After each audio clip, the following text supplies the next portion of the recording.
Hello, climbers and card sharks. My name is TBSKine, and there's a new Legends of Runeterra expansion, which means, of course, there's a whole bunch of new lovely cards for us all to look at. Hello, everybody. How you doing in chat? For those of you who are worried, yes, I am still recovering from an oral surgery, but I can talk now, and it doesn't, my bleeding has stopped. I'm not taking painkillers anymore, and I should be fine. But I am going to talk a little bit carefully, as you can probably tell right now, that I'm talking slowly, and I'm going to try not to get overexcited, because I've still got stitches in my mouth, and I don't want them to, open up. So, we're going to be looking at specifically the unit cards. There's a bunch of spells in the update as well. But mostly, spells are just these little tiny icon things, and there's rarely very much to talk about on them. Except, of course, to say, this guy's adorable and I love him! But we're going to be talking about the units, and by my count of hand, there are, between the new units that were added in the current pack of cards, as well as the Celestials, there is a total of 69 nice cards for us to take a look at, which I think is probably okay for the state of my mouth right now. We'll watch the KDA video once it drops, which should drop in about an hour from now. I still don't know where it's going to be dropping. They haven't scheduled the live stream anywhere that I know, so we'll figure it out. But once it drops, we'll pause this and we'll watch it together. So, how's the audio? Am I audible? Is the music too loud? Is everything sounding okay the way it wants? Alles gut? There's a little bit of a delay, so I'll have to wait for your answers on that one.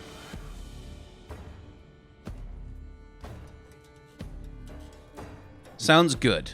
Excellent. Yeah, Gamescom is also going on, but that one, it's just games announcements. I'll have to make do without it. Anyway, there's an FAQ in the description in case if you want to ask something, check if it's answered down there first. But other than that, might as well jump right into it. Now, if you've watched my streams reviewing the card art of Legends of Runeterra before, a lot of what I'm saying is probably going to be familiar. We're going to go over some of the same stuff. The slow mode is too high. Right. Let's see if I can set that to something lower.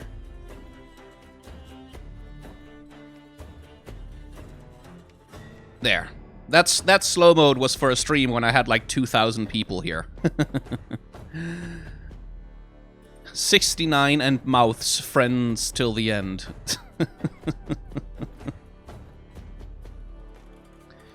Anyway, as I said, if you've watched one of these streams before, you know that a lot of the stuff that we're going to be talking about will probably be familiar to you. Stuff like framing, stuff like using the light to highlight a character in the space, and things like that. And that's something that comes into play immediately with Diana. In fact, you can see it very visibly here, is that all of the characters in this card are in the same space. They are under the same lighting conditions, and you can see that there are bright highlights on the characters in the background, but none of those highlights are anywhere close to as bright as what you get, especially along the edge of Diana's blade, where the highlights are basically sheer white with a purple glow.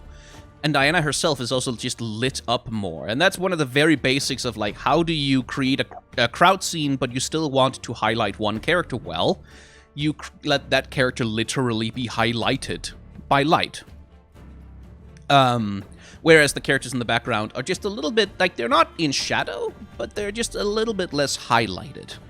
And the same thing goes for the composition, where you can see, they've taken care that Diana is flanked by Lunari over here and Lunari over here, but there isn't, any Lunari on either side where, you can see a face peeking out underneath her elbow or something like that, because the human eye is naturally drawn to faces. It's called pareidolia. We have a tendency to identify faces and things that don't have them. The brain is programmed to look for faces. So if you have a bunch of faces that, up close to the main character that you want the attention to be on, that would be visually distracting. So you see, the shoulder of a character and, the silhouettes of some more Lunari who are also in the space.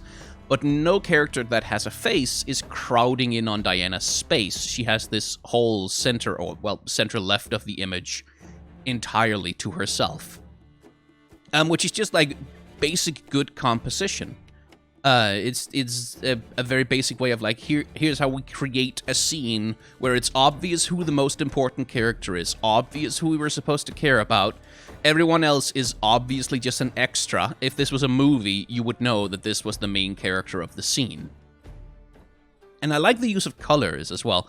We'll talk about this as we start talking about the Solari, but the color language of the Solari versus the Lunari on Targon is really, really solid, because the Solari is all red, orange, gold, like bronze, mauve, like a lot of warm colors, and the Solari are universally identified by cold colors, by blues, purples, soft hazes. Pinks, too, are much more of a Lunari color. And that's just, like, again, in terms of world building the universe, having that very clear color coding of each of the individual factions is a really effective way to create that visual separation. And that comes into play as we get into Diana's leveled up card. And indeed, as we look at Leona's leveled up card, because these two go together. This is a battle scene. And we saw that in the most recent animated short, that this is pretty much that fight scene that the Traveler and the Goat thing were observing. And here you can see the use of that color space, because this is Diana's side of the card. They're fighting in the sunlight, in the late golden hour, noonday sunlight. So inevitably, obviously, there's going to be some reds and oranges in here. But note how in Diana's half of the image, like where she has her feet planted, where like her arm and her sword thing is being held, blues, lots of blues, grays, cooler, like colder colors in general, and then she rushes into the sunlight, but there's still that effort to bring the color coding of the Lunari into her card, even when it kind of conflicts with the environment that they're fighting in. Now, if you take a close look at Diana's anatomy in this picture, you might be going, wait, hang on. Hold on, that doesn't seem to work. And that's because it doesn't. So there's two things going on here. We have, on the one hand, an action pose. Like, this is an extreme action pose, where where it's pretty normal when you want to emphasize, like, strong action, that you break the character model a little bit. Like, you create a pose that isn't quite anatomically possible, because that extremity helps communicate the force with which the character is moving. But this is still too much for me, because, like, her left thigh and her right thigh, like, the right thigh is supposed to be going backwards because she's running towards, and this is moving into the camera, so there's a foreshortening thing going on. But they don't look like they're the same size at all. Like, I think the upper torso and the arms and the sword holding back and stuff, like, this all works, like, individually. But from the bottom down with the thighs, like, it's just, like, either the pose should have been pushed a lot harder so that it's much more obvious that we're not supposed to read it as anatomically consistent, or else this needed, like, another pass or two to at least make it look like her thighs are the same size. I also don't understand why Riot insists so fucking hard on having thigh gap on female characters all the time. Like, no matter what pose they have, there's just always a fucking thigh gap, which is not how thighs work. Like, you can have a thigh gap, but not when you're squeezing your legs together, not when you're, like, stretching out to break into a sprinting run towards. This is, the color work on this card is really good, but I feel like the action pose needed another one or two passes, because this just doesn't look right. This doesn't matter so much in the card, because it was just all covered up with text and it's cropped away, but this one could maybe have done with, like, another 2 or 3 trips through an editorial process. Anyway, that's the first couple of cards. How's everybody doing in chat? I'm gonna try and keep an eye on what y'all are saying. There's a super chat I missed, I think. Oh yeah, Maya, thank you for $20. That's very generous of you. Didn't see about your surgery until now. Have some donations for being the cool art guy with the good takes. Thank you. That's very kind. Right. So here's a card that has engendered some controversy. When it comes to cards with lackluster art, this is the one that Reddit has been all up in arms about. And I'm not as hard on it as other people are, but I think we can examine and explain what the fundamental problem of the image is. Because there's two things going on here. First of all, we have what's called a tangent. And this is something that happens in artwork, which is exactly what it sounds like. Tangent lines are lines that run in parallel to each other. And what's happening here is that the jawline of Lulu is reaching down, and then it's creating a tangent. Like, you can see it has the same flow as the line of her arm. And the trouble with that is, when you have tangents in two-dimensional images, it breaks the illusion of three-dimensionality. In three-dimensional images, what you want more than anything is for stuff to overlap with each other, not to have a tangent with one another. Because a tangent flattens the image. And that's part one of what makes Lulu's face, especially here, look a little bit off. That arm should have been more in front of her face. And the reason why the artist didn't do that is probably because they wanted to preserve the expression. Like, they wanted to have this open mouth, big smile thing, and she's lifting the squirrel up. And that's where maybe the angle from which the scene is viewed should have been a little bit higher. There should have, like, some small compositional change to make it possible to preserve the expression while having that pose. So that's part one of what's not really working here. Part two of what's not really working here is that the body and the head are not very well connected to each other. And this is a problem that the Yordles have in general. The Yordles in League of Legends, they're these tiny little chibi creatures with tiny little legs and tiny little arms, and once you start thinking about it anatomically, it makes no sense that they can walk upright without falling over all the time, because they have giant heads that no spine could possibly support. So that's always a problem for an artist to navigate. And then there's the problem that you have to stay moderately on model to the League of Legends version of the character, like the one that's in the actual main League of Legends game, which means there's certain features, certain details, certain things about the character that have to be included and have to have a certain dimensionality. I think the Legends of Runeterra artists have some freedom in that regard, but it's still, like, you have to have, like, the makeup, you have to have the thing, like, that's you know, a thing that's being required from Riot's side. And so the artist may have gotten a lot of feedback saying, oh, she doesn't look quite recognizable, I wish we could see her better, could you show her face a little bit more, could you get, like, maybe get the lips, or open the mouth a little bit wider, and make the face a little bit bigger, and make her a little cuter. Like, something like this can happen when a piece of art that's perfectly good gets a hell of a lot of feedback, and then through repetitive processes of feedback over and over and over again, little things get introduced that make the picture not quite work anymore in order to address concerns from people who are maybe not necessarily visual artists themselves, but who are in charge of brand management and IP and, like, all the lawyers, God knows. There's so many stakeholders that get into this. So that's the fundamental problem here, is that Lulu's head is placed poorly in the composition as it stands, and it doesn't connect very well to her body. Which is like, yeah, that happens sometimes. And again, much like the Diana art, this one should probably have had like 2 or 3 more passes through editing.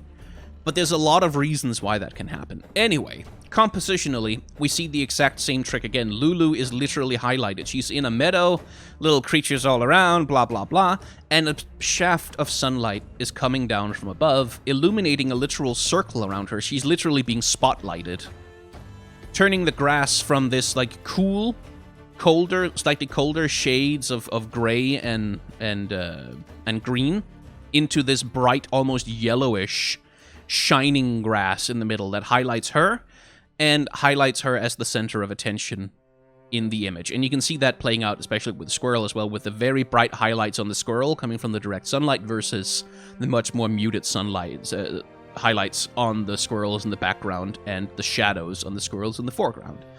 And outside of the problem with her face not quite fitting the body, this is actually a really nice illustration. I like the pose. I like the storytelling that's happening in the scene. This is clearly someone that Lulu has just transformed into a squirrel. You can see you can see their boots on the ground. That for someone who's clearly a lot bigger than this poor squirrel, which implies that all the other squirrels in the scene are also human beings that Lulu has transformed into squirrels, perhaps forever.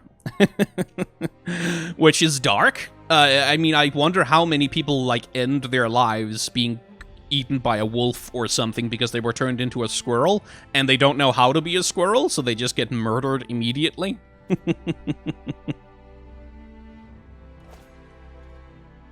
So, moving on to her level up. Art, where she has apparently constructed for herself a ravenous squirrel army with which she's planning to take over the world. Also eggplants and stuff. But again, note the use of lighting. We have all these, like, much bluer, much colder hues over here with all the little creatures and critters. And then over here, bright yellow sunlight. You can almost draw a direct, like a straight line down here that separates the foreground where Lulu is from the background where all her little companions and creatures are. And again, compositionally that works very, very well. And here in the leveled up art, you can see the head works better with the body because it doesn't have that tangent issue. It doesn't have, like, the body is a little bit larger, I think, actually, in relationship to the head, which ameliorates some of the disproportionality a little bit. And Lulu's character model in-game, by the way, has much worse anatomy than any of the art we're looking at here right now. In-game, Lulu is, like, she looks kind of awful when you actually look at her character model because she's designed entirely to be looked at from the top down.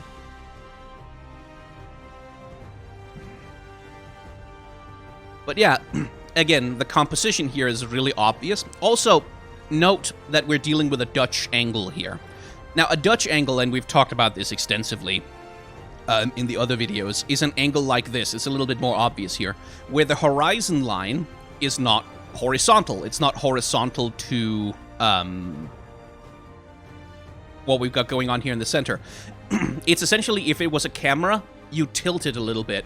And this can do a few things. It can help with an action scene like this one, for example, by giving us a sense of, like, almost as though you are running in front of her, and you two are, like, twisting and tilting, and, like, things are moving fast. Usually when a human being sees the horizon line at this angle, it's because they're falling over. It's because something is happening. So in an action shot like this one, it helps heighten the sense of movement and speed, and gives the sense of the world being unbalanced a little bit by the action that's happening. But in a scene like this one, where we have a very quiet scene, this is like a quiet prayer scene, or a reflection, Diana preparing to go into battle, perhaps. An angle like that wouldn't really work, because it creates this sense of unease. It creates this sense of unsteadiness that you don't want from a scene that is much more about, here's a quiet moment where we're reflecting on our faith in our God. Like, it's a very different thing. So there's times to use it and times not to use it. With Lulu, though, this is not exactly an action scene, so why use it? Well, because the dirty little trick of using a tilted angle like that is that, well, as you may know, the diagonal of a rectangle is longer than the sides of a rectangle. Pretty obvious. But what that also means is that when you create a little bit of a tilt, a little bit of an angle, you get a bunch of extra space to widen the image, to widen the space of what's being shown in the frame, because you're always constricted by the size of your frame, which is, like, as you can see with the cards here. So the artists, when they're creating the cards, both have to keep in mind the question of framing the card itself, like that there is this border within which the relevant art for the character has to fit. But also, like, how can you show a really big, wide, expansive world, which is what we want here. We want the sense of her coming out of these great big woods, followed by a huge army of creatures. Well, you can tilt the angle a little bit, and get a little bit of extra space for yourself, and kind of open up certain areas. You sacrifice some of the top of the image a little bit on one side, but you open up a little bit of extra room to get a sense of wideness. No, there is an angle here. Like, the ground is not level. in this image at all, and you can see that if you just look at where the center of gravity for the buff Squirrel is. It's this way. He's not standing straight up. It's this way. Which leads us on to, again, a focus on the abject horror of what Lulu does to people. And this uniform, something about this reminds me of Noxus, I think. It has a little bit of Vladimir aesthetic, actually. But here we get to the to another chestnut. If you've watched these streams before, we get to framing, where in order to highlight a character, in order to center them in a composition, even if they are not actually in the center of the composition, but in order to make them the focus of a composition, rather, you can create a frame around the character, and that frame is defined by, like, the rocks over here. Then there's the edge of the jacket coming down here, and then, like, the rock formation in the background with the plants, and then the tree branch.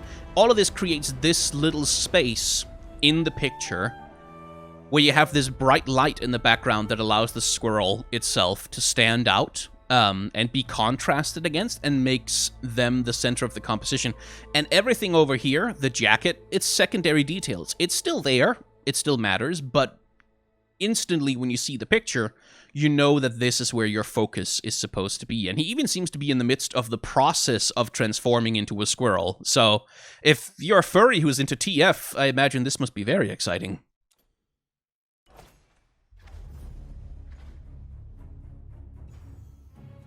Oh, Crazy Alpaca, thank you. First time donating something. I really like your content and wanted to support you a little. Keep up the awesome work.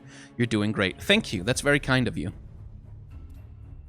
Alright, let's see. Here's Leona in her level 1 art. And again, some of the same principles that work for Diana. In fact, it's kind of the same storytelling. We have this quiet before the storm, as the characters, like, commune with the members of their faith and their community, and are clearly, like, having some kind of moment of preparation. And then in the level up artwork, we have Leona and Diana actually being in battle with one another. So with Leona here, some of the same things are happening that were happening in Diana's splash art. Now, she's not highlighted. Like, she's not highlighted by literal light, which is interesting given that she's the sun character. But there's still the same thing of, if there's any faces that are going to be close to her, that are going to be, like, in her space, they're going to be blocked out by the shield, they're going to be, like, faded out by the sun, they're going to be in the background, so that there's not a lot of faces crowding Leona herself. There's only really Leona and the sword bearer that's bringing her zenith sword. Those are the only two real characters in the scene. If this was a movie scene, this would be the main character of the scene, and this would be a secondary character, and everyone else would just be extras for the purposes of this shot. And they're using the backlighting here. As someone actually points out in chat, she's backlit and still somehow the most visible. And that's kind of the point here. Because these characters, theoretically, Leona and the shield bearer and the person preparing her bearers over here should be backlit in the same way, because they're practically standing next to each other. But what the artist is doing here is letting the backlighting wash out the two shield bearers, but not wash out Leona at all. Normally, if you're staring into the sun right here, and if you do that with a camera, any character in the scene, because the camera is trying to adjust for the exposure of the sunlight, any character is going to be incredibly dark in the scene. So, because this is artwork, we don't have to act like a camera, so we can cheat a little bit and have her be in a neutral lighting, basically. She's lit very neutrally, kind of flatly a little bit, which makes her stand out in the scene, because that's a contrast to how the light is affecting literally everyone else in the scene, except Leona, except the sword bearer. Everyone else is washed out, everyone else gets overpowered by the sun, everyone else is hidden away visually a little bit, and then the actual main characters come into focus. So the same compositional tricks are being used here. And it works really well. Like, you do definitely get the scene of this is like a momentous occasion of Leona. Leona's taking up her sword and shield. This is a big deal. This shit matters. So we have to have a bunch of people watching her get dressed, basically. Now, I'm a little bit annoyed that Leona didn't receive a real visual update. because that's something they've done actually with another champion that we're going to be looking at in a second. Given them, like, they've done that in Legends of Runeterra before, where they've, like, just given a few visual updates to a champion to make them make a little bit more sense. And for Leona, she still has a spike here, like, that points into her sternum. She still has, and I don't know, like, on Leona's original model, these streamers here, they're supposed to be solid gold. Like, they're supposed to be rigid metal, and I think that's also how they behave in-game. But here, the artist has clearly made the decision that, no, these things have to be made of something soft. Like, they have to be fucking cloth or something, because otherwise, how the hell can she move? So, you know, that's nice. But I do wish they would have updated her character design a little bit more, because she's always had one of the weaker tank character designs in League of Legends. Like, this doesn't look like armor. Because this, like, the thing she's got here, the red suit thing, that's cloth. And we can even see that. We can see the seams on her arms. This is cloth. So she's wearing cloth with these soft cloth things, which are gold painted, like the same thing as the streamers down here. And then, like, a tiny little boob plate, and then big shoulder guards. And, like, she should look like she's wearing armor, though. Like, I know she has a big shield, but she should look like she's wearing armor, though. That's the basics of character design when it comes to a tank character. And I kind of wish that they just would have given her, like, a fucking breastplate, or, like, something that actually looks like it could take a hit. But, you know, it's her character design. Okay, fine, whatever. That's the way the cookie crumbles, I suppose. So, here we get into the battle scene, and again, very obvious use of the tilted angle to widen the space and to create imbalance. But there's a couple of interesting things. The video for KDA just went up 33 minutes. Okay, cool. I shall go and find the link to that. Give me a second. I'm just going to have it ready so that once the KDA video drops, we can watch the premiere all together. Let's see. Where the hell is it? Is it on Twitter? I know I think people can't post links in the chat, so...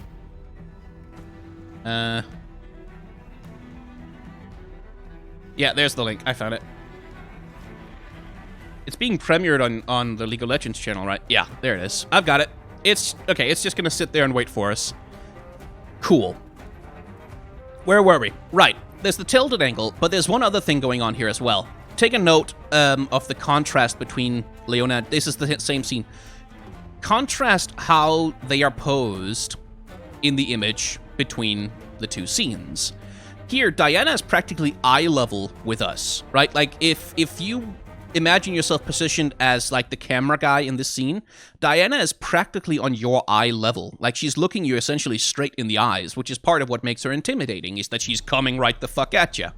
And you should probably be worried about that. Leona is a very different thing. Leona is not on your eye level at all. She's above you.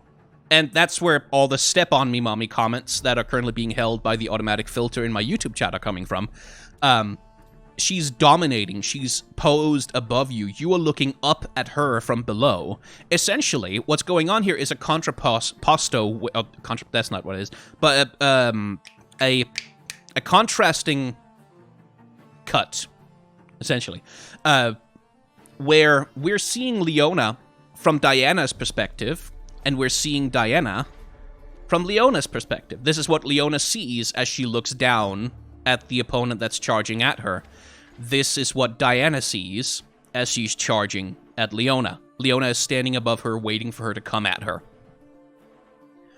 And that's the very effective way to create this double champion dynamic, because Leona and Diana are very much tied together in the lore, and they're tied together as champions. They have a lot of voice lines for each other. And also, in-game, a Solari Lunari deck for Targon seems to be a viable... Well, maybe not, like, high-level viable, but seems to be a viable idea. Oh, there was another super chat. Hey, T-Biscan, really enjoying your content. Keep on going. Please give my man Taric some love. Greetings from Germany. I'll do my very best. So that creates a connection between them on the artwork level, as well as the one that there is on the lore level. And this is actually a really challenging thing to draw for an illustrator to have this foreshortening that goes into the frame from above that still does, like, so that where you can still recognize that the sword is the zenith blade without foreshortening it too much, and still have this sense of looking up at someone who's standing high above you, which is also, by the way, Leona's position in the lore, is that the Solari are dominant, and the Lunari are the insurgents. They're the rebels trying to take back control over Targon. So compositionally it works well. And again, there's a framing. It's a little bit more subtle than it was on the Squirrel, but it's still there. You can see the sun thing monument here in the background leads down into these cliff faces so that Leona's, the top of her body, her face, is framed in this bit of open sky with the sunlight behind her. Which again creates these separations in the image that makes it a little bit more easy to parse from a compositional perspective, and helps make the angle work as well. If you didn't have the background elements to kind of ground you so that you understand what the camera angle, air quotes, is supposed to be, then just drawing Leona without the background, she would look like she was leaning over in a really fucking weird way. Like, it wouldn't work quite as well without the background to kind of ground you. So, let's have a look at chat for a second.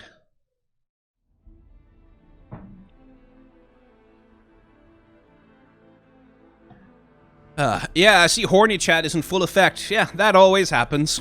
Try not get too horny. Like, be considerate. There might be minors.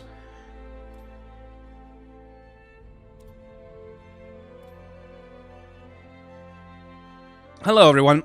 For those who are asking questions, I am taking care of my voice. This is why I'm talking very slowly and carefully. I'm taking care of my voice. It's okay. And if it gets bad, I'll stop. Don't worry. Like, I'm not gonna hurt myself.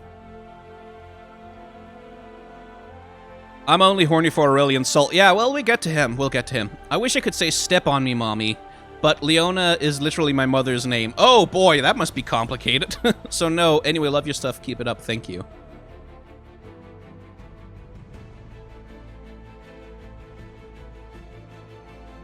Oh, chat is going fast.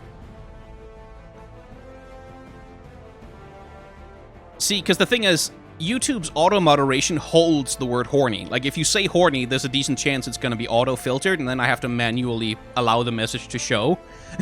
So try not to say horny too much, because then I have to click on chat all the time. Anyway, moving on to Nocturne. And here is what I was talking about with Leona. Some champions have actually had slight redesigns in Legends of Runeterra to bring them a little bit more up to snuff. To make them a little bit more... Look a little bit more like modern League of Legends champions. And Nocturne, for a good long time, has always been a bit of a fart. Like, he's just been like a floating cloud of gas that has blades on and looks kind of goofy and dumb. Because he's a really old character model, and they designed him a long time ago when they didn't really know what he was supposed to be. This Nocturne has not had fundamental changes to the character. Like, it's still the same with this, like, the arm-mounted blades, and, like, he's still a gas creature of some description.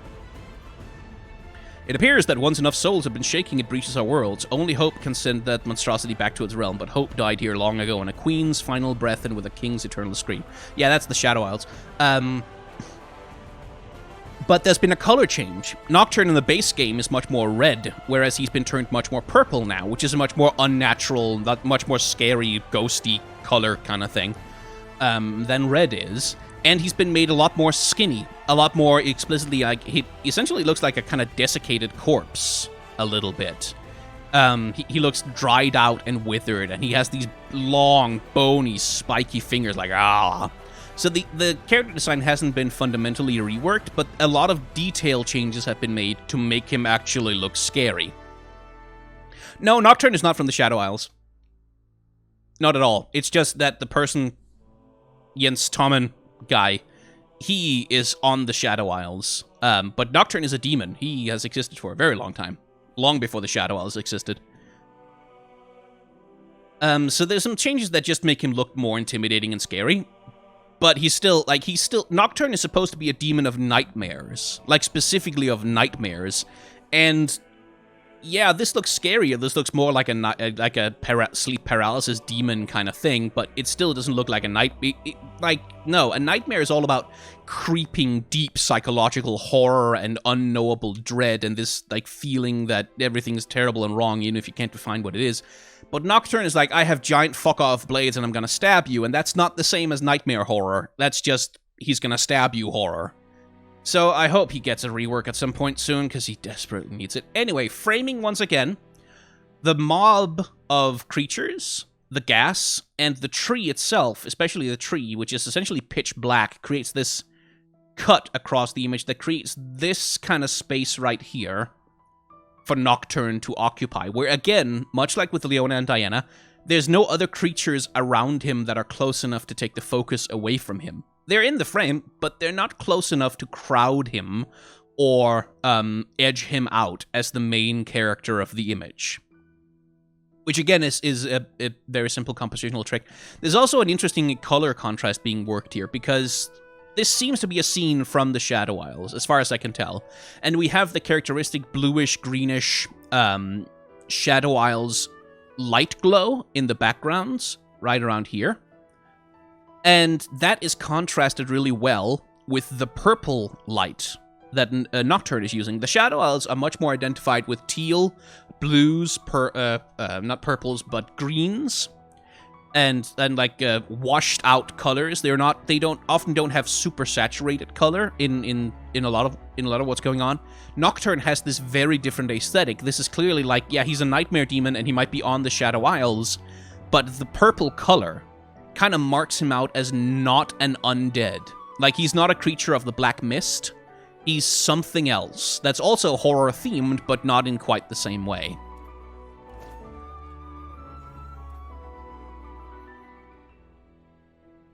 Again, here we have compositional framing. So, the debris and the rocks and the everything creates a literal barrier through the image. It creates a literal visual separation between these poor dead adventurers, who are definitely gonna die, and Nocturne hovering above them, getting ready to strike and kill them.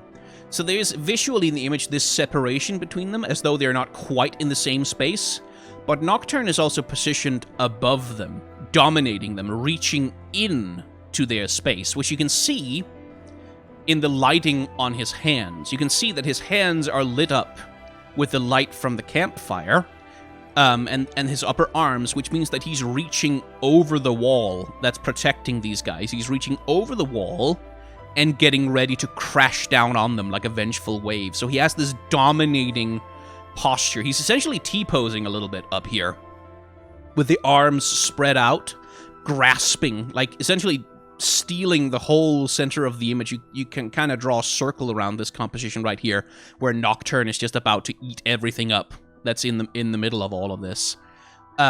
Which again creates the sense of him as terrifying, as standing above, as being more powerful than the poor little creatures. And the human beings are also just small in the image. They may be very tall and buff and whatever as people, but in this image they are very, very tiny, and Nocturne is as big as all of them combined and then some.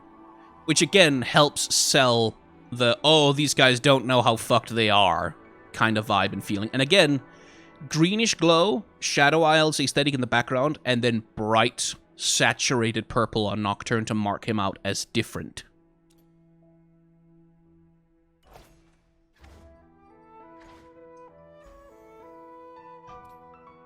So, two interesting things happening in this image. We have the Dutch angle again, and again here, this is probably to sell the idea of like, this is Tiari, who's coming up the stairs and approaching Taric. To sell the idea that this is the last bit of a struggle on a very long climb up Mount Targon. But also, again, to widen the space, to give you more of that brilliant star field, to give you more of the mountain. If this had been like a completely flat horizontal line, then a lot of the top of the mountain would be cut off, and you wouldn't get quite as much of like the sense of grandeur and scale. Anyway, another interesting thing is that Taric is really small in this picture. Like, compare the size of Taric in the image itself with even like the size of Lulu, who's tiny in this image. Like, she's taking up essentially a third of the screen space. But what's interesting about Taric's level 1 art is that he is like kind of small in it, which is interesting. You can still see him as the central character, although he shares the spotlight a little bit with Tiari here, who we will discuss as we go along. But, what was I saying? Right, but he still has more of, like, he has this position on the stairs. He has the gems highlighting him. You can see they're literally highlighting him. The gems glow is highlighting him. He's got the mace. All of that helps center him as the main character of the image, but this character is also pretty important. We'll get to Tiari's story later, but I'll just tell you that this is near the end of their journey. They are about to ascend to the top of Montargon, where something interesting is going to happen. And Taric might be one of the last challenges on the climb, or he's there to help them, who knows. So this is also partly Tiari's story, which is why Taric isn't necessarily the biggest thing in the image. The level up art, on the other hand, is much more traditional. Like, that, yeah, he takes up much more of a prominent space. You can see the gate in the background here, the apex, whatever the hell it is. Very much framing him. He can fly, apparently, which is a new power that I didn't know Taric had before. He's highlighted. He's, like, here you can really see the image working to put Taric in the center of attention with the glow and with the everything, the big purple Fabio. Let's see, I think I got some donations. Looking forward to more serious videos like the Silas one. Noxus, maybe? I don't know. Anyway, keep up the good work. Don't push your voice too much. I'll try. Taric looks like he's about to beat your face in. Yeah, he does, doesn't he? I think maybe someone sent me a donation on Streamlabs that didn't go through. Hang on, let me check. Just a second. I don't want to miss people's donations, because, like, they paid for those. Yeah, there's definitely one. Oh, no. Okay, I got it. Okay, right. It was just a different place. Cool.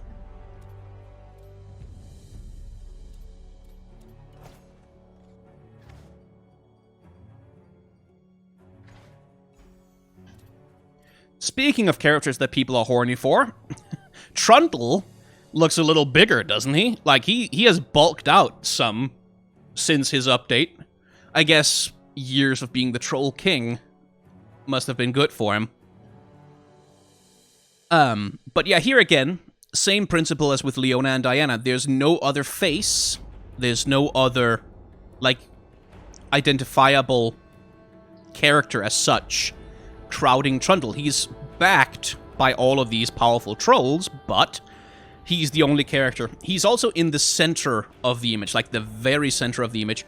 And if you take a look at, if you try and draw lines from and through various features, like this line of the trolls up here, and the cliff and the trolls up here, and then like the line across the top of this little bit of rock, everything kind of points you, keeps sort of guiding your eyes towards the center of the image, which is where Trundle is, which is what puts him in the center of this composition, because everything else just leads to him. Because everyone's looking at him, everyone's looking to him. He is the leader, the king of trolls, at the very center of the image, gazing out with determined whatever, at whatever he's about to fight, I guess, with his giant club. One thing I think is a little bit... Like, I remember the True Eyes club that he wields being really long. I kind of wish I could see it poking out from behind his back over here, because it's clearly foreshortened, like it's going behind his back and it's, like, poking backwards a long way. But I feel like it would be nice to just be able to, like, see it over his shoulder or something, like, because right now it just looks a little bit short. But yeah, the Trundle also has a posture that says, I am the king. Like, this is a dominance posture. He's got the leg up, like literally stepping forward, stepping up. And he's got this wide chest, open arms out to the sides kind of thing, where he takes up a lot of space, and that makes him dominant in the frame. Which works very well for him. But yeah, in terms of changing character designs in Legends of Runeterra, this is clearly a much older Trundle. Like, Trundle that we have in the main game is, I think, younger, someone who has only recently found the Ice Club. Whereas this Trundle has clearly been king for a while. Like, he's been king for a while, he's comfortable in his position, he has extra regalia, he's got extra bits of costuming and stuff. This is a more experienced, older daddy troll king, as Chad is happy to point out.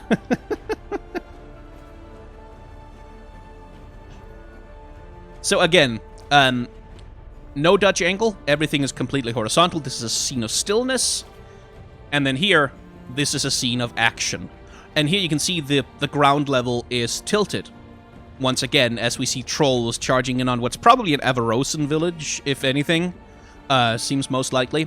And here, lighting and color are being used especially to highlight Trundle, because you can see all the other ice trolls, which theoretically have the same skin color as him, have very different skin colors than him, because he has this bright, almost glowing blue turquoise as he's charging into battle. This guy is practically gray, and this guy is practically gray, so he has this color contrast where they have the same, like, you can tell this is supposed to be blue skin, just under different lighting conditions, but Trundle lights up like a candle in the middle of the scene. He also has the brightest highlights, especially around, like, when you look at the separation between the guy behind him here. That's being separated out by this really bright edge lighting and highlights along the edge of him as he's charging forward into battle. Doing a really good job just with color and with light to separate out one character, but he still looks like he's charging in, like, in a group with the others. He doesn't look like he's charging out alone. He looks like he's charging in the middle of the melee, in the middle of the group. So you separate him out, you make him stand apart without actually rendering him as being that far apart from all the other characters.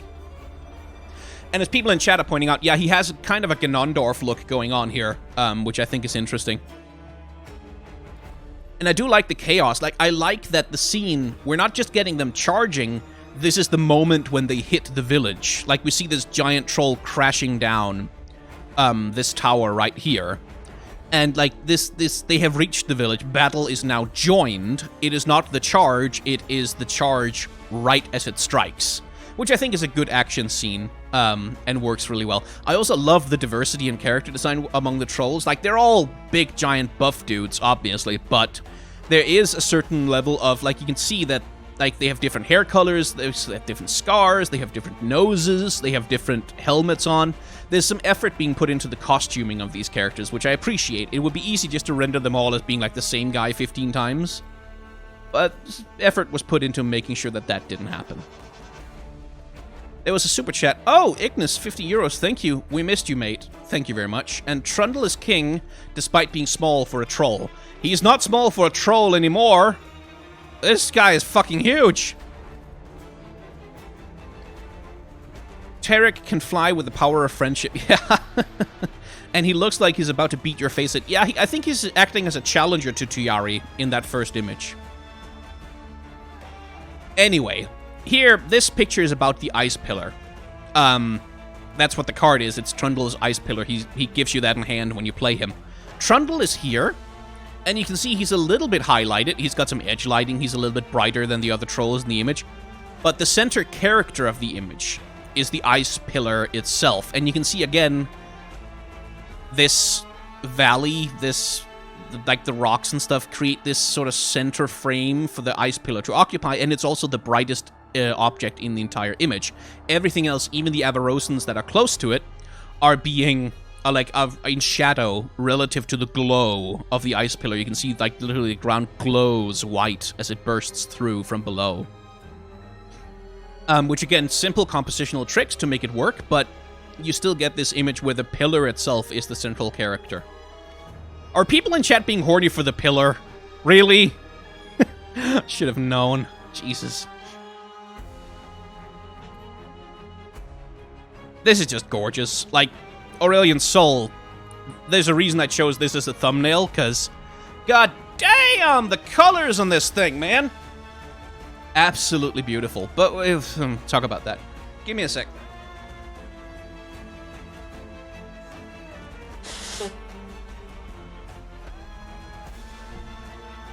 So,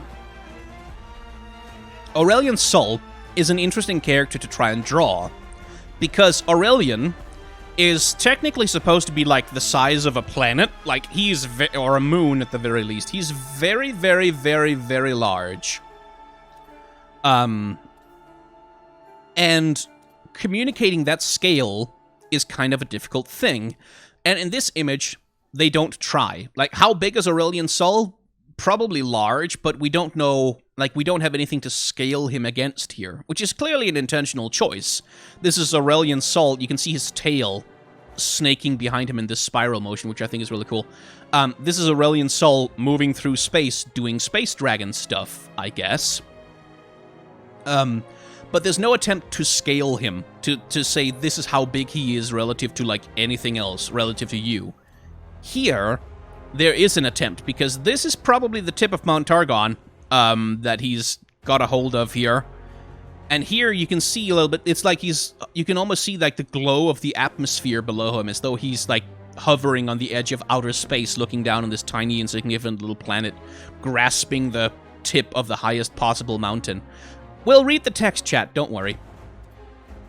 Which is interesting, because like one of the defining features of Aurelion Sol is his enormous, overwhelming cosmic size. But these arts right here don't make that much of an effort to portray that. Like, that's not really what they're about. They're much more about the colors, and what colors they are. So Aurelion himself, we've got these deep, dark, like night sky blue, running throughout like the base of his transparent body. Then you have that accented with purples. Lots of purples, lots of like little purple glows around the edges, little purple accents around his tiny little toes, little purple glows around everything. And then the purple glow of his mane, his hair, whatever the hell that is. And then you have the gold. Like, these are the three primary colors of Aurelion Sol. You have blue, you have purple, you have gold.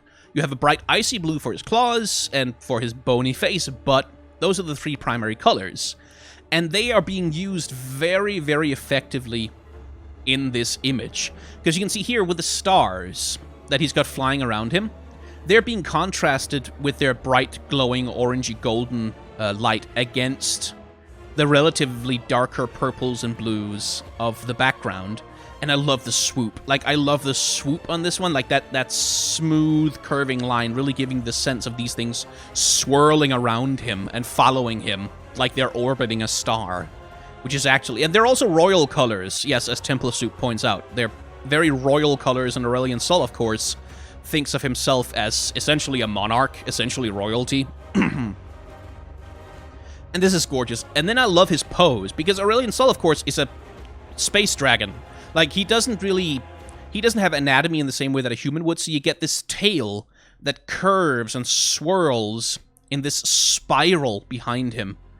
And then you get this amazing curve, where, like, his body, it goes up this way, and then it just cracks in half and takes him back down. These amazingly broken, powerful curves that define his movement, and that just... It makes for a really nice composition. It makes for a creature that looks really special, really different. Anyway, his text: I don't care what you write about me, you middling creature. Just make sure I'm described as handsome and magnificent, and also very, very intelligent. Can you spell that? Aurelion Sol is handsome and magnificent, and also very, very intelligent. So, this image. Here again, you see the curvatures that are being used, like those amazingly, like, flowing, almost calligraphy curves that he's got going on all around him. And you see how the stars that are swirling, like this one here and here, and this one here and here, you see how they almost kind of make a cut in the image like so. They too help create this little bit of framing that centers him in the image. And of course, he's also just the actual center of the image. And yes, as someone in chat is pointing out, intelligent is misspelled, which is a clever little detail. But he's also completely centered in the image. Like, everything else in the image revolves around him. Everything else in the image, like, centers him as the focus. And I think this is Targon he's attacking, because it seems to me like he's kind of trying to pierce through a barrier here. Like this golden glow around his fingers, as though he's trying to poke his hands through some kind of protective something. I'm not sure what exactly it would be. But yeah, it's... I just love the colors. This is just really, really beautiful. Like, this is just gorgeous. If they sell prints of this, I want one.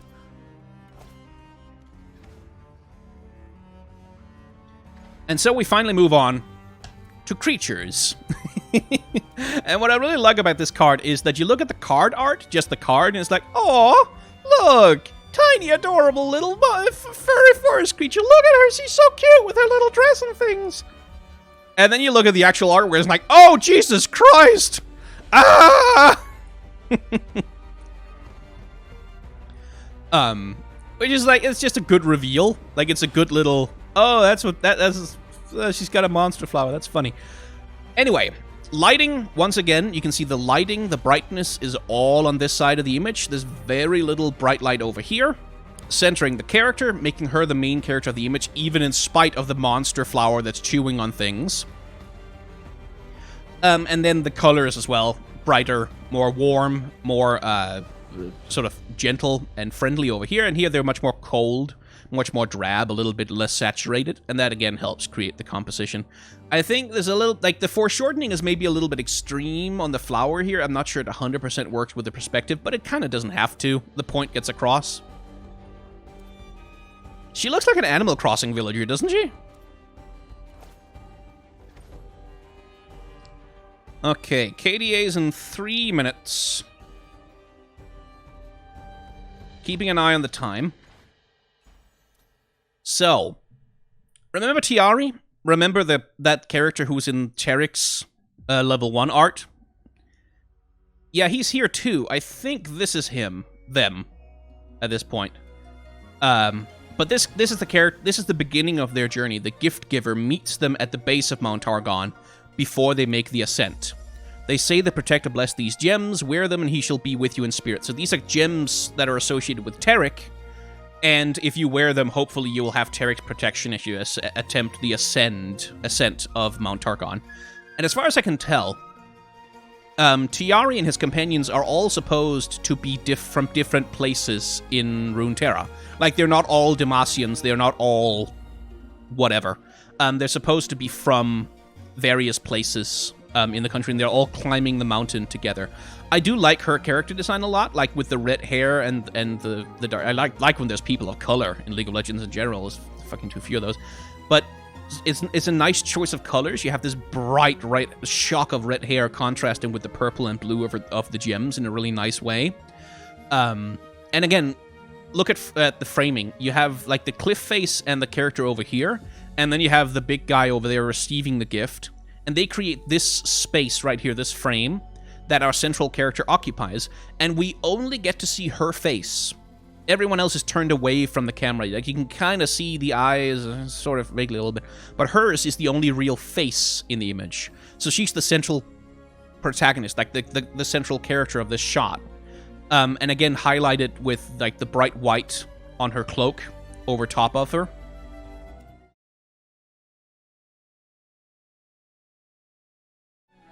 It was more of a normal-ass single, but it's like, nothing is gonna be pop stars. Nothing. Like, nothing is gonna be pop stars again. That was a fucking once-in-a-lifetime mega hit kind of thing that happened. God knows how the fuck they managed to make it happen. And the music video was a huge part of what made that song so good. Like, what made it so appealing and so iconic. There's absolutely no way they were gonna match that with whatever the next single was going to be, so no surprise. I don't think it's going to be as hype, but I think a lot of people are going to be doing TikTok dances to it. And I think probably, as people are mentioning in chat, they're setting up for a music video later. Like, this was the pre-release single. So, and I think I saw, like, there was that one shot of Akali with some gold chains on her that, to me, looked like probably a preview of what the music video is gonna look like. Like, it seemed like that was a 3D model doing something that was taken out of a different context. So I think that's probably the music video that they're gonna release eventually. But they're treating this basically like an album release for the band and doing what pop stars do in the real world, which is to release a lyrics video first and then a music video later in order to, like, build hype twice. And I'm gonna be interested because, like, the YouTube compression makes, like, modern pop music especially sounds fucking awful on YouTube. And it probably sounds even worse to you guys because you're being passed through YouTube compression twice in order to hear it on my stream. YouTube compression fucks with music. It makes it absolutely terrible. So I'm gonna be interested to hear it as an actual, like, as a proper release without the YouTube compression on the audio. Because the bass sounded really flat. And, like, the highs, it sounded really flat and kind of boring in a lot of ways, and that's probably what's making it sound kind of not that pumping up. Anyway. Dun, dun, dun. Yeah, there's probably, Seraphine is going to do a cover of it, I'm sure. I'm sure Seraphine is going to have something, like the Seraphine Twitter account is going to post a cover of it. Anyway. I think there was some super chat. Gonna play that song every time my team calls me out for feeding. Yeah, like, I think the song was designed very much to be used in highlight reels and TikToks. So. Anyway, where were we? Right, the Lunari Duskbringer, which is an interesting card just from a tactical perspective, because you get the ability to reduce by 1 the cost of any unit that has Nightfall, which theoretically should allow you to play the Stygian Onlooker for 0, if so you can use spell mana to cast an actual unit. That's interesting. Anyway, not what we're here to talk about. Gamescom is going on, and TV Sky is not giving a crap. I do care, but I wanted to do this stream, and you have to make choices. So, Lunari Duskbringer. Again, note the use of light, that we have these highlighted areas of the character that kind of mark her out as different from the background, where everything is much more drab and much less highlighted. But there's also some interesting stuff going on with light in that the character is not fully lit. They have the edge highlights, they have, like, the bright highlights of the sun hitting them, but much of the character is, like, almost permanently in shadow, especially up around the face here. Even though they're sitting in direct sunlight, they feel like they're barely peeking out of a shadow. Which makes sense, because this is, I think, supposed to be an assassin of some kind of like, shadow blade warrior who, like, sits in the dark and waits for the perfect opportunity to strike. And yes, it's face paint. She's got Lunari face tattoos. They have a lot of those. So yeah, that's cool. Compositionally, we've also got, you can see the doorway in the background here. You have this literal frame that's being created to create a space for her to occupy in the center of the image. So the framing helps make her the central character of the image. We've got a little bit of a a tilted angle. I'm gonna stop saying Dutch angles because that's a film studies term. It actually doesn't doesn't apply the same way to visual arts. We got a little bit of a tilted angle here, which helps contribute to this sense of her being a little bit like she's sharpening her blade. She's just kind of sitting there, or pouring poison on it, perhaps. She's just kind of sitting there, but she is intimidating. Like, this is a scary character, honestly. This is someone, like, the glowing eyes staring straight at you, like, no blinking. This looks like someone who's, like, weighing up the decision about whether or not they want to kill you right now. Which is a good attitude to have on an assassin, I think. I really like the pose, too. Like, it's got this nice kind of, I'm completely chilled out right now energy, but maybe in 2 seconds I'm not.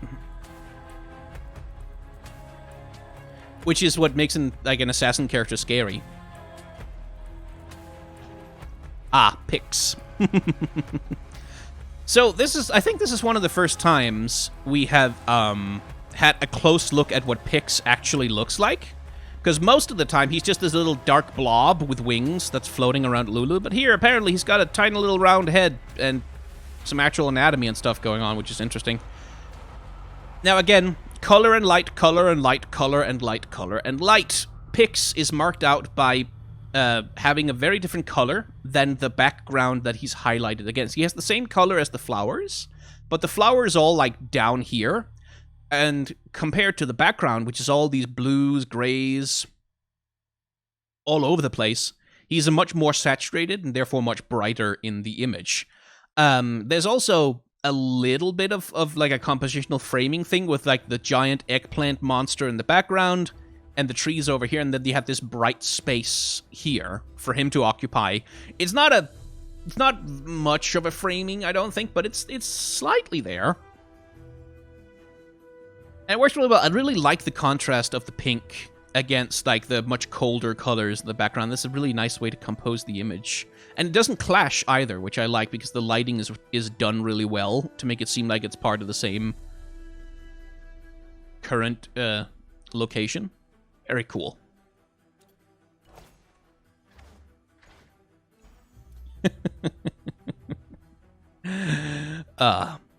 Braum. Braum has a quote. He has a voice quote.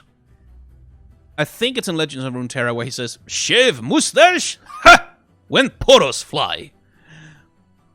I wonder what's going to come of that because, well, Zoe may have just killed Braum's mustache.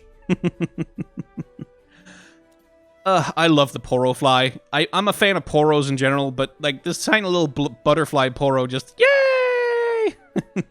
Floating around the peak of Mount Targon with a million other space butterflies. It's very cool. By the way, you notice how all the butterflies are constellations? They're made of constellations of little tiny stars. Which I think is a really cool cosmic detail to add onto, like, to bring in with Zoe, especially. And I do like that they're having Zoe literally using her portal. Like, she's poking her head out of a portal and throwing this poro out to fly. In space, no one can hear you squee. And the poro is fully enthusiastic about it. Not knowing how long the magic is going to last. So, golden color on Mount Targon creates the primary light source in the image. So you can see there's golden light on Zoe, there's golden light around the edges of the poro, but then the poro itself is much more bluish, much colder. There's got the purple wings, of course, but the colors of the poro itself, like even the color of the white, it doesn't have any white fur anywhere. If you took a color picker, like a color picking tool, and clicked on the image, you wouldn't find any white anywhere on the poro at all. What you have here is various very light shades of blues, teals, purples, and then of course around the edge where the fur is lit up, you have gold, which gives you the sensation of something that has bright white fur, but which is being lit by different kinds of light sources. But it means that the poro has this kind of much colder teal, purple, bluish color association, which is the same as the butterflies that surrounds it. Which is just a good way to indicate that it belongs more to this stuff than it belongs to Targon. This is just a nice little illustration. There's not that much to say about it, I don't think. It's just a good little illustration. There's one thing. You see this V shape right here, formed by the peak of Mount Targon and then whatever the hell this rock is? That's a little bit of framing for Zoe herself, where she doesn't steal the focus from the poro entirely, but there's a little bit of that lines converging on her, giving her a space in the composition.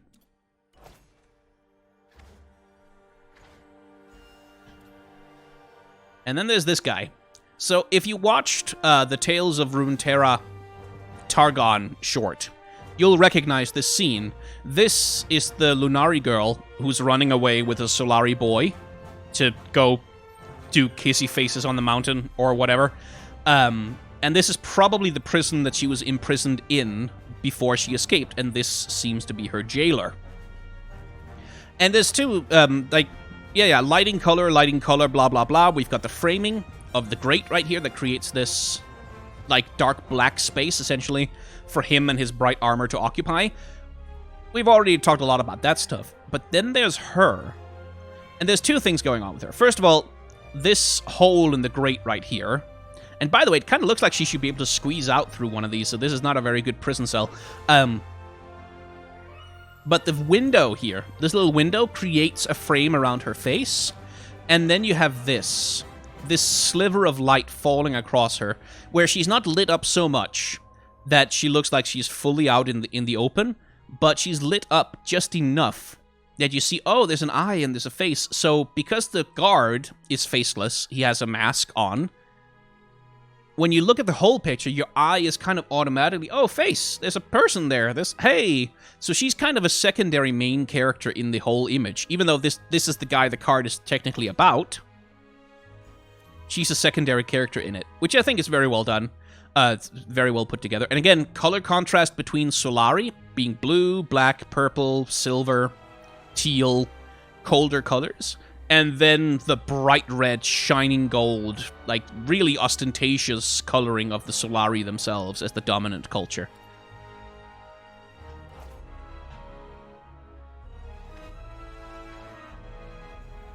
And then we have Zoe fused with Talia, kind of. Like, so a lot of people have made the connection with Zoe, which I think is probably somewhat accurate, because she too seems to be stepping out of a portal that looks almost identical to the ones that Zoe uses, except she has different colors in hers.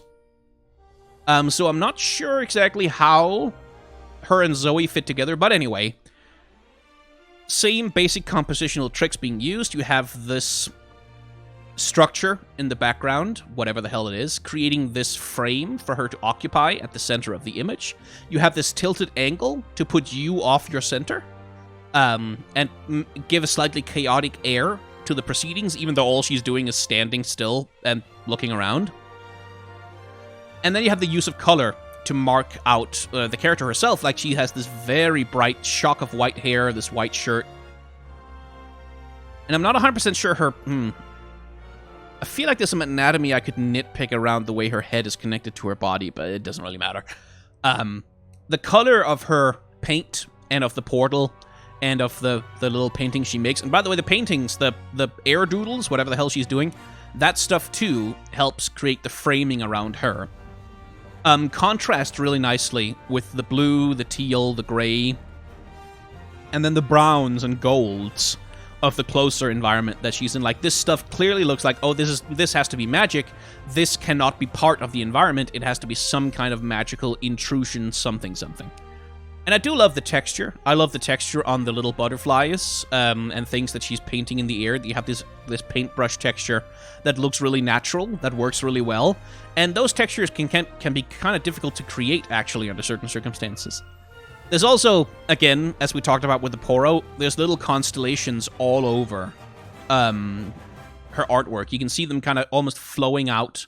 Anywhere there's magic, there's these constellation images kind of twinkling around as well. And I like her expression. Like, she's not looking at you. She's looking up and away. She's looking at her creations. She's looking at whatever creative vision she's got going on in her head. She's not interested in whoever is observing her, which might not be anyone, but like, she's not connecting with you, the viewer. She's connecting with what she's doing around her. And she has this proud pose as well. Again, like we talked about with Trundle, like one leg up and the other leg forward, and then like this, like, hand on the hip, and like the paintbrush out with like the paint tin hanging underneath, very proud, clearly like, yeah, I have done good work this day. Which I think works really well. Thank you, Fran. Just joined. How is your face hole? It's holding up. It's holding up okay. I seem to be doing fine. Oh my god, they're so cute. They're so cute! Look at them! Look at them! Stellacorns! Look how adorable they are! Ah, I love them. They're good. Read her text. You want to read the Spacey Sketchers text? It's just a flavor text. It doesn't say anything interesting, I don't think. But anyway, this is the lady from the most recent animated short. And she is, for those who are confused, she's a Vestaya. She's not the same species as Soraka. As far as I can make out, Soraka copied the look of the Vestayan tribes that live on Targon.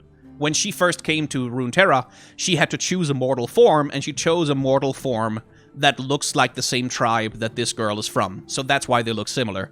But she's not related to Soraka directly in any way. So don't worry about it. This is a Vestaya, not a Celestial. Anyway, very good dog over here, holding her shepherd's crook thing. And then there's these adorable Stellacorns, which is so cute. Oh my god, they're so fucking adorable. My god. And what's interesting about this pairing of... And again, same compositional tricks in terms of having a character plus a crowd that we saw with Trundle, that we saw with Diana, and that we saw with Leona. They're here, but they're not really intruding much on the space shared by the two characters themselves. You have these two central characters in the image, and everyone else is kind of positioned around that. They're all orbiting it, but not intruding on the space too much, which helps separate these two out as the main characters of the image. And what's interesting is that more than the girl, who is actually like the Star Shepherd, more than the girl, it's actually kind of the Stellacorn, the little creature that's the main character, because it's glowing so brightly it takes away the focus.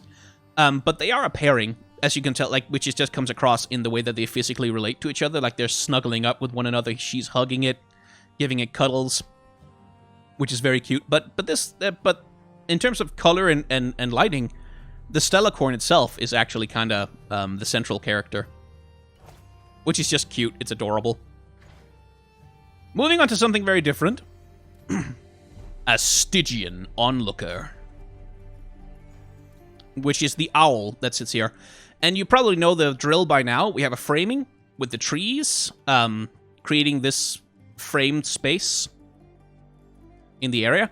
And then you have the bright light of the moon, giving it this edge lighting from behind that literally highlights it in the image. And you have this big open sky as the background for it that makes it stand out and makes it obviously the main focus of the image.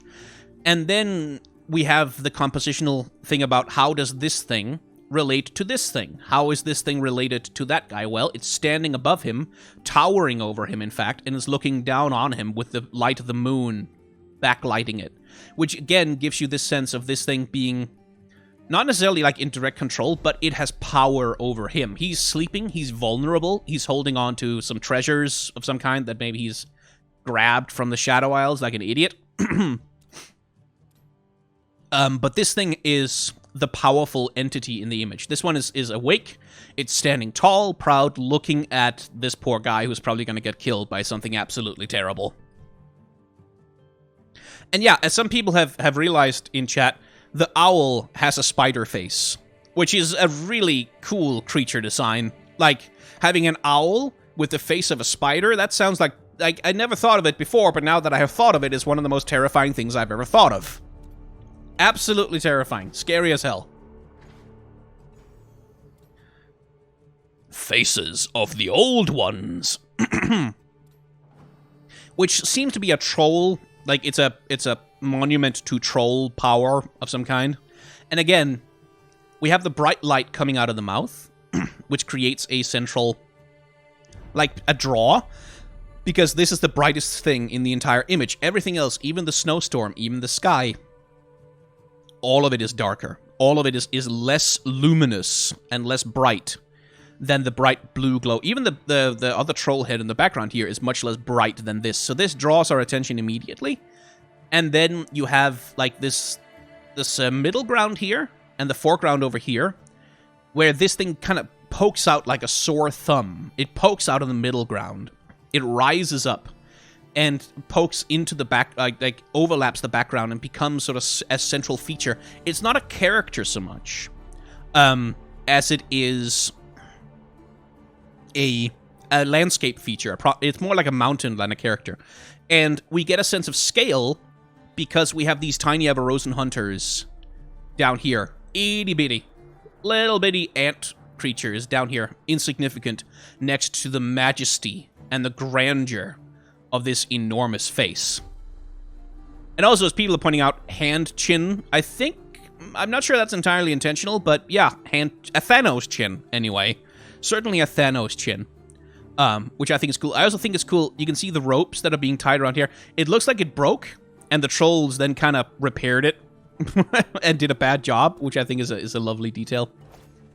I'm gonna go make some tea and take a little bit of a break just to spare myself. So I'll be right back in a few moments. Listen to the music in the meantime. I'm gonna turn it up for you.